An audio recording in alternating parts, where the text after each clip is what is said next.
Mesdames, Messieurs, bonjour. Le fait qui a marqué cette semaine, nous en parlons dans cette rétrospective sur Kivu Morning Post. Bonjour, bonsoir, ça dépend de l'heure à laquelle vous suivez et ces numéros de rétrospective. Dans l'Est de la République démocratique du Congo, nous en parlons ici. Les affrontements qui se sont enregistrés dans différents territoires de la province du Nord Kivu. Héritier Baraka sera avec nous. Bonjour Héritier, bienvenue. Bonjour Bassabos. Les affrontements commencent d'abord dans le Massissi. Pendant ces temps, à Goma, une reprise quand même des activités scolaires. Faustine Binja a suivi la situation pour nous. Faustine, bonjour et bienvenue. Bonjour Blaise Bassabos. Le ministre des Affaires étrangères de la République démocratique du Congo et du Rwanda se sont rencontrés mardi dans l'Est de la République démocratique du Congo en proie depuis fin 2021 à la résurgence d'il y a un 23. Une rébellion soutenue par le Rwanda et ont affirmé la nécessité de respecter le cessez-le-feu malgré une offensive des rebelles du 23 soutenue par Kigali, a constaté un journaliste de Kivu Morning Post. Je vous propose ici de suivre ce reportage. La cérémonie de lancement du mécanisme de vérification ad hoc renforcé dans les cadres du processus de Luanda a eu lieu dans le chef-lieu de la province du Nord Kivu à Goma. Cette activité s'est tenue à la Grande Barrière, une frontière entre le Rwanda et la République démocratique du Congo. Des délégations des pays en conflit et d'autres facilitateurs de la crise actuelle ont rehaussé de leur présence pour cette cause. Après plus de 30 minutes d'échange, le ministre des Affaires étrangères angolaise, Ntete Ntonio, est revenu sur les conclusions de ces assises. Notre réunion d'aujourd'hui n'avait qu'un seul objectif. C'était pour mettre en œuvre les décisions que nous avons prises sous le leadership du président Jean-Manuel Gonçalves Lorenz, le médiateur désigné par l'Union africaine, décision de lancer, n'est-ce pas, de renforcer le mécanisme de vérification que vous connaissez déjà, qui était déjà là en fonction.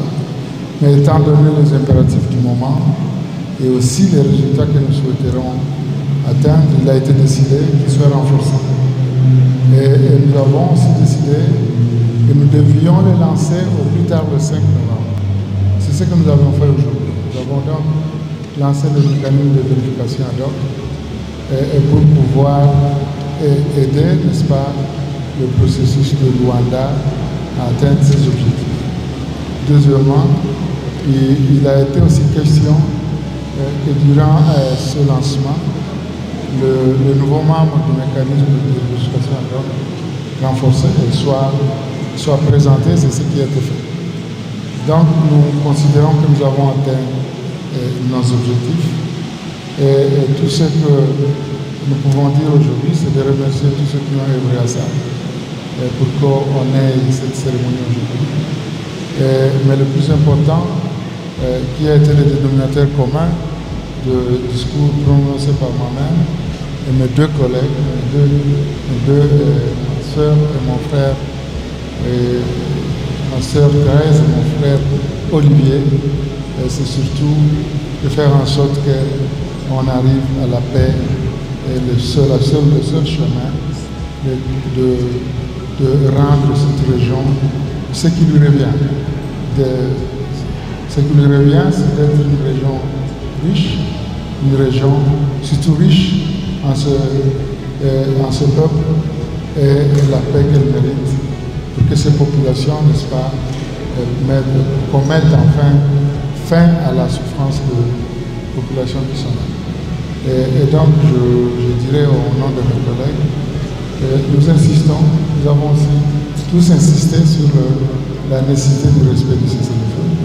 Et nos collègues du mécanisme de vérification sûrement le feront. Nous aiderons à atteindre ces objectifs et dire que ceux qui insistent sur les armes sont sur le mauvais chemin. C'est le mauvais chemin. Le bon chemin, c'est la richesse de la paix. Et c'est le devoir qui nous a été incombé par les trois présidents, le président Jean-Manuel Gonçalves Lorenz, le président Antoine Félix Tshisekedi Tshilombo, le président Paul Kagame, nous ont confié cette mission pour que nous puissions, n'est-ce pas, faire revenir la paix dans la région, non seulement à l'est de la RDC, mais surtout dans la région des Grands Lacs. Nous voulons voir nos populations circuler et comme c'est loin, c'est tout ce que cette population attend de nous. Et je vous remercie de tout. Dans un communiqué du 31 octobre 2024 du ministère des Affaires étrangères de l'Angola, les experts ont adopté la composition du mécanisme de vérification ad hoc renforcé dirigé par la République d'Angola et intégrant des officiers de liaison de la RDC et du Rwanda, selon le ministère des Affaires étrangères angolaises. Malgré les lancements officiels mardi 5 novembre de la commission ad hoc de vérification des accords de Luanda, la société civile dans l'est de la République démocratique du Congo reste sceptique quant à la réelle volonté des acteurs en conflit de mettre en œuvre les mesures convenues pour instaurer la paix. La rencontre qui s'est tenue à Goma sous la médiation de l'Angola visait à officialiser ce mécanisme de vérification censé de veiller à la mise en œuvre des engagements pris par la République démocratique du Congo et le Rwanda pour mettre fin aux conflits armés dus à la résurgence de la rébellion du 23. Face à ces assises, Jean-Claude Bambazé, président de la société civile de Rutshuru, a exprimé des vives réserves qualifiant les discours prononcés lors de cette réunion de paix convaincant. Suivez ici d'ailleurs le président de la société civile de Rutshuru, Jean-Claude Bambazé. À ce lancement du mécanisme ad hoc vérification renforcée. Il faut noter que c'est toujours les mêmes discours que nous avons toujours entendus. On n'a pas vraiment entendu ce que nous pensions attendre. C'est surtout l'arrêt de la guerre, c'est surtout le retrait de RDF sur le sol congolais. Vous avez suivi avec moi que le ministre rwandais des Affaires étrangères a fait un discours très ambigu où il parle de lever des mesures de défense sans parler clairement du retrait du RDF sur le sol congolais. Et pour nous, nous pensons que ça risque d'être de la poudre aux yeux. Et surtout que ce n'est pas la première réunion. Vous vous rappelez qu'en Angola, il y a eu une feuille de route qui avait été signée qui n'a pas été respectée. Aujourd'hui, nous ne voyons pas de signaux clairs pour dire qu'on va respecter ce qu'on vient de dire ici. Et surtout que j'insiste encore une fois qu'il y avait vraiment beaucoup d'ambiguïté dans le propos du ministre rwandais des Affaires étrangères. Ça ne nous rassure en rien, parce que vous vous rappelez que non seulement après la feuille de route qui avait été signée en Angola, il y a eu des discussions qui se sont suivies, mais après ça, Kalembe est tombé. Après ça, aujourd'hui, c'est Kamandi qui est tombé. Hier, c'était les affrontements au niveau de Kaïra. C'était après toutes ces réunions. Et donc, pour nous, nous pensons que le gouvernement congolais doit aller plus loin et exiger clairement que l'RDF se retire du sol congolais, parce que si cela n'est pas fait, ce sera toujours le même discours auquel on a toujours entendu, parce qu'ici, il n'y a pas un mot nouveau qu'on n'a jamais entendu, et que donc, pour nous, ce qui va nous rassurer, c'est de voir le retrait effectif de RDF sur le sol congolais. À quel niveau se situe cette ambiguïté? La solution militaire et la solution diplomatique, vous êtes de quel camp? Bon, il faut dire que la diplomatie a échoué. Et sachez bien que la diplomatie, c'est un jeu d'hypocrisie. Et c'est les rapports de force. Et que donc, pour nous, nous pensons que militairement, ça va nous aider à éliminer cette menace qui est en tout cas devenue, je vais dire, très récurrente sur le sol congolais. Qu'est-ce que vous appelez ambiguïté du côté rwandais? L'ambiguïté, vous avez suivi le discours du ministre rwandais des Affaires étrangères. Il a parlé que ce sont des gens qui vont vérifier les bonnes relations entre les deux pays. Et à la fin, il a dit qu'ils vont lever des mesures de défense. C'est quoi ces mesures de défense? Pourquoi il ne veut pas dire clairement qu'ils vont retirer le RDF sur le sol congolais? C'est pourquoi nous disons que demain, ne vous étonnez pas qu'ils disent non, voilà, nous on n'a jamais demandé que les unités rwandaises vont se retirer, alors que nous on attendait qu'ils disent clairement qu'ils s'engagent, qu'ils vont retirer ces militaires sur le sol congolais. Est-ce que vous avez parlé des sanctions au cours de ces rencontres ici? Est-ce que des sanctions sont envisagées si du moins il y aurait une autre violation de cessez-le-feu? Cela n'a pas été dit. Vous étiez tous avec moi qu'ici, donc il n'y a rien qui est prévu par rapport aux sanctions. C'est des discours seulement des bonnes intentions, mais des discours qui ne sont pas suivis, en tout cas par des mesures de sanctions. Donc c'est pour vous dire que d'un moment à l'autre, ils peuvent toujours se retirer comme l'ont toujours fait. Et que donc il n'y a pas de garantie du côté rwandais. D'autres questions liées à la situation sécuritaire dans l'Est de la République démocratique du Congo, nous en parlons ici. Les affrontements qui se sont enregistrés dans différents territoires de la province du Nord Kivu. Héritier Baraka sera avec nous. Bonjour Héritier, bienvenue. Bonjour Bassabos. Les affrontements commencent d'abord dans le Massissi, à Kaïra précisément, dans une grande localité où le 1-23 commence quand même à menacer. Quel est le point qu'on peut faire au courant de cette semaine par rapport aux affrontements? Oui, il faut dire que malgré les processus de paix de Luanda, il y a eu des combats qui ont été signalés un peu partout dans la province du Nord Kivu. Et en commençant par les territoires de Massissi où il y a eu ces violents affrontements dans la localité de Kaïra. Kaïra, c'est une localité de la chefferie de Bachali où il y a eu des combats acharnés entre les rebelles du 23 soutenus par les Rwandais et c'est Wazalendo qui appuie l'armée congolaise. Il y a eu au premier ces affrontements au milieu de la semaine. Les M23 avaient réussi à prendre la localité, le centre de Kaïra. Mais au finish, il y a eu des contre-offensives de Wazalendo qui aujourd'hui occupent Kaïra. Et il faut dire que la zone est devenue déserte et Kaïra est devenue un champ de bataille acharné. Et selon des sources concordantes, les rebelles du M23 chercheraient un couloir à traverser la rivière, la grande rivière de la zone qu'on appelle Rushoga pour aller de l'autre côté et avancer vers les chefs-lieux du territoire de Massissi qui est Massissi Centre. Et ce qui aujourd'hui est devenu difficile parce que les Wazalendo ont fait bloc et ont renforcé dans la zone. Et voilà un peu la situation sur cet axe dans cette partie de Massissi. Par ailleurs, il n'y a pas eu combat côté Kaniro, côté Ngungu, mais aussi Boueremana, c'était calme. Et voilà un peu ce qui s'est passé. Mais quand même, une zone qu'on estimait être assez calme, on a enregistré des affrontements, c'est sur l'axe Kibumba. Au même moment, les affrontements qui surgissent vers Petit. Pourquoi cette situation sur ces deux lignes de front? Oui, il faut dire que selon des sources concordantes à Kivu Morning Post dont nous avons essayé de joindre, que ce soit des sources sécuritaires, même également la société civile, il y a eu attaque, des opérations bien sûr du 1-23 dans les fonds du parc. Et là on appelle Kanyabuki et ces opérations du 1-23 ont conduit aux accrochages avec l'armée congolaise et ses alliés dans la zone et selon la société civile du territoire de Nyiragongo, il y a eu au moins un civil qui a été tué et 3 autres ont été blessés. Ces affrontements qui ont occasionné un déplacement de la population. Vous savez qu'il y a eu des habitants qui commençaient à regagner la zone dans le territoire de Nyiragongo et aujourd'hui qui ont été contraints de fuir de nouveau suite à ces combats. Mais ces combats n'ont pas eu un impact, je peux dire, qui est très négatif sur la situation sécuritaire dans l'axe Kibumba Goma parce qu'il n'y a pas c'était des combats à l'armée légère. Les deux parties n'ont pas fait recours à des armes lourdes.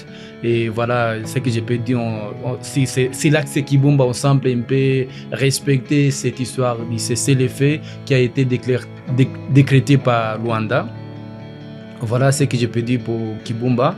Mais pour la situation en petit dans les territoires de Nyiragongo, vous vous souvenez que l'M23 avait lancé des offensives mi-octobre. D'ailleurs, après avoir installé un chef de localité. Oui, ils ont installé d'ailleurs un chef de localité qui a été dénoncé par les sources administratives de Walikale qui étaient surpris de voir l'M23 installer un chef de localité. Et bon, voilà un peu la situation pour Walikale. Et c'est à partir du jeudi qu'il y a eu ces affrontements et il y a eu contre-offensive de Wazalendo alliés à l'armée congolaise et aujourd'hui, selon des premières informations qui ne sont pas confirmées par des sources officielles, les Wazalendo auraient encore repris un petit. Et Petit, il faut dire que c'est une localité qui est située à une dizaine de kilomètres de Pinga. Et Pinga, qui est une seule localité de la zone qui a un aérodrome. Et pour ceux qui connaissent qui ne connaissent pas Walikale, c'est le territoire riche très riche en minerais, plus que d'ailleurs Massissi. C'est les greniers des minerais les plus convoités du monde se trouvent à Walikale, mais malgré ces minerais, les Walikale c'est une zone pauvre, pas de route. Et la communication est très difficile. C'est encore un territoire enclavé jusque-là. Merci beaucoup, Héritier, d'avoir été avec nous dans cette rétrospective. Et par ailleurs, on ne peut pas dépasser ces rétros sans parler de la situation dans les Roubero. Parce qu'il y a une très bonne nouvelle. Déjà, les dimanches, ceux qui visitent toujours les sites de Kivu Morning Post, la cité des Kamandi Ngité était passée entre Ngité. Était passé entre le mardi et le 23. Aujourd'hui, la très bonne nouvelle, c'est que la zone aujourd'hui est occupée par les Wazalendo. Oui, il faut dire qu'aujourd'hui, on ne comprend pas la posture des rebelles du M23 soutenus par le Rwanda. Ils ont lancé un contre-offensive dans la zone. C'est après 48 heures qu'ils se sont retirés selon la société civile des Kamandéjites. Nous sommes dans le territoire de Lubero. Et puis, ils se sont retirés. C'est là que les Wazalendo qui étaient à Kamandilak ont regagné encore dans la zone. Et aujourd'hui, la situation semble relativement calme. Et voilà ce que je peux dire pour l'instant, c'est le territoire de Lubero. S'il n'y a pas d'autres questions, Héritier, on va donc vous remercier pour parler d'une autre question. Cette fois-ci, l'éducation va nous intéresser dans la rétrospective. Merci, Héritier, d'avoir été là. Merci Bassabos et à tous les téléspectateurs de Kivu Morning Post. Nous espérons se revoir prochainement si la situation sécuritaire au Kivu. Pour être au point de l'actualité à l'est de la République démocratique du Congo, Kivu Morning Post vous livre des informations d'une façon indépendante et nous essayons tous les jours de mettre au parfum de ce qui se passe à l'est de la République démocratique du Congo. Quand même, il y a eu des affrontements, des situations assez importantes qui devraient donc nous intéresser dans cette rétrospective. Et nous aurons le temps de vous livrer ce qu'il y a de mieux à donner par rapport à ce qui se passe dans cette partie de la République démocratique du Congo. Quand même, le gouverneur militaire du Nord Kivu, le général Peter Chirimwami, a pris position contre le morcellement illicite de parcelles à Goma lors d'une réunion organisée. C'était donc mercredi parce que nous parlons de la rétrospective au gouvernorat en présence de responsables locaux et des cadres étatiques et de mesures et des instructions strictes ont été données. Pendant ces temps, à Goma, une reprise quand même des activités scolaires. Faustine Binja a suivi la situation pour nous. Faustine, bonjour et bienvenue. Bonjour Blaise Bassaboussi. Vous avez été dans des écoles au début de cette semaine. Il y avait quand même crainte du côté de parents de voir leurs enfants passer beaucoup de temps à la maison. C'est quoi la situation aujourd'hui? Oui, exactement. Comme nous l'avions dit dans nos précédentes informations, il y a eu grève de la part des enseignants qui exigeaient un salaire décent de la part du gouvernement, un salaire de $500 au moins par enseignant. Ils ont commencé la grève depuis septembre dernier, depuis la reprise des cours. Ils n'ont pas été à l'école, mais c'est lundi quand même en début de cette semaine, on les a vus retourner à l'école. Les syndicats des enseignants nous avons parlé à la porte-parole des enseignants ici au Nord Kivu et elle nous a dit que les enseignants ont eu une réunion avec le gouvernement. Ils ont donné un ultimatum de 3 mois au gouvernement. Donc pendant 3 mois, les enseignants vont enseigner à l'école primaire, surtout dans des écoles primaires publiques.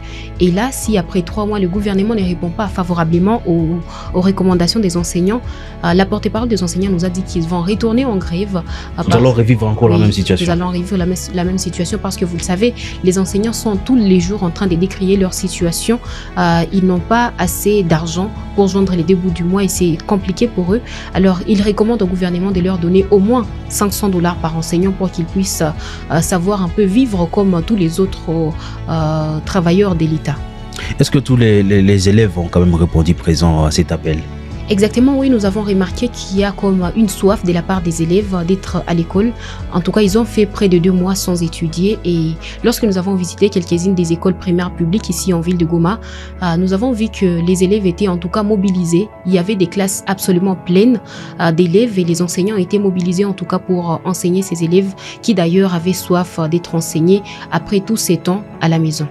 Merci beaucoup Faustin Binja. Vous remercions Blaise Bazakas. Nous allons finir la rétrospective par les sports. La 4e journée de la phase des groupes de la Ligue des Champions de l'UEFA était au rendez-vous mardi avec des résultats aussi surprenants. Le Real Madrid qui s'était récemment relancé face à Dortmund 5-2 après sa déroute contre Lille a une fois perdu contre l'AS Milan. Le Real Madrid qui revenait des moments cauchemardesques après d'avoir perdu les Clasico espagnols face au FC Barcelone et vu le ballon d'or attendu par Vinicius, l'air échappé, n'ont pas réussi à redonner le sourire à leur public. Défaite de Kylian Mbappé et ses coéquipiers face au club italien 1-3 malgré la réduction du score de Vinicius Junior sur penalty à la 23e minute. Pendant ce temps, Manchester City s'est lourdement incliné face au Sporting, bien que quand même Foden ait ouvert le score très tôt dans cette rencontre. À la 4e minute, le club anglais Liverpool a poursuivi son parcours sans faute en infligeant une défaite sévère au Bayern avec au passage un triplé des Diaz. Fin de la rétrospective. Merci à vous de l'avoir suivi.